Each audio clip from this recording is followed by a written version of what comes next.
नमस्कार, मी उमेश मुंडे. तर ज्या एएनएम आहेत किंवा ज्यांचं एएनएम झालेलं आहे किंवा ज्या एएनएम म्हणून स्टाफ नर्स आहे, तर त्यांच्यासाठी एक महत्त्वाची ही इन्फॉर्मेशन आहे.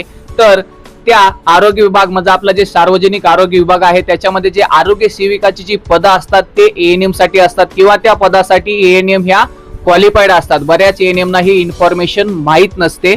आणि दुसरं एक महत्वाचं म्हणजे ते जे निकष होते, जे पात्रता जे निकष आहेत, म्हणजे जे पर्सेंटेज आहे, मिनिमम 45% होतं ते आता 35% झालं आहे. म्हणजे 45% ते कमी करून 35% आणलं आहे. त्याच्यामुळे जर तुम्हाला कमीत कमी म्हणजे तुम्ही पासआउट जरी आहात आणि तुम्हाला 35% मार्क्स आहेत, तर तुम्ही ते आरोग्य सेविका हे जे पद आहे त्याच्यासाठी तुम्ही आता पात्र आहात. तर हे सर्व एएनएम साठी ही एक मोठी खुशखबर आहे. महाराष्ट्र शासनाचा एक GR आलेला आहे. तर चला पाहूया GR.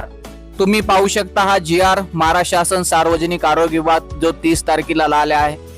त्याच्यामध्ये खाली इथं दिलेलं आहे, इथं मेन्शन केलेलं आहे की ज्या एएनएम आहेत त्या आरोग्य सेविका म्हणून काम करू शकतात आणि त्यांचं जे पात्रता गुणांची जी मर्यादा होती 45% ती 35% पर्यंत करण्यात आलेली आहे. इथे ही इन्फॉर्मेशन दिलेली आहे. तर तुम्ही या GR साठी मला कमेंट करू शकता. तसेच ही माहिती ज्या एएनएम आहे तुमचे जे नातेवाईक किंवा मैत्रीण असतील त्यांना ही माहिती शेअर करू शकता.